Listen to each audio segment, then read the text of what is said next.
This channel does not promote any violent, harmful, or illegal activities. All content provided by this channel is meant for an educational purpose only. কাঁচা পাটে ন্যূনতম সহায়ক মূল্য বাড়ালো কেন্দ্রীয় সরকার। ৩১৫ টাকা বৃদ্ধি পেয়ে বর্তমানে কুইন্টাল প্রতি কাঁচা পাটে ন্যূনতম সহায়ক মূল্য দাঁড়ালো ৫,৬৫০ টাকা। গত ১০ বছরে কাঁচা পাটে প্রায় ২.৫ গুণ ন্যূনতম সহায়ক মূল্য বাড়িয়েছে কেন্দ্র, দাবি কেন্দ্রীয় বাণিজ্যমন্ত্রী পীযূষ গোয়েলের। এদিন বাণিজ্যমন্ত্রী আরও বলেন, চাষিদের পাট চাষে বাড়তি গুরুত্ব দিতে বরাবরই উৎসাহ জুগিয়েছে কেন্দ্রীয় সরকার। সেই সূত্র ধরে গত ১০ বছরে প্রায় ২.৫ গুণ বৃদ্ধি করা হয়েছে কাঁচা পাটের সহায়ক মূল্য। শুধু এই বছরই নয়, আগের বছরও বেড়েছিল কাঁচা পাটের ন্যূনতম সহায়ক মূল্যের পরিমাণ।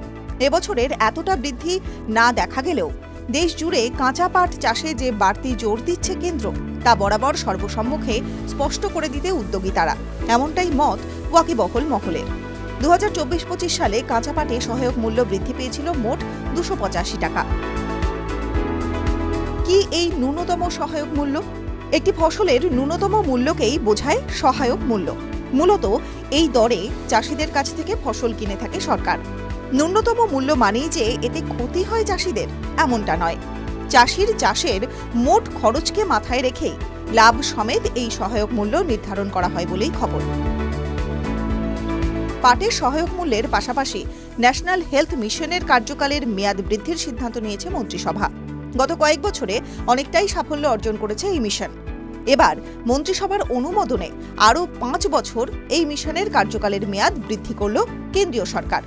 টিভি9 বাংলা ডিজিটাল।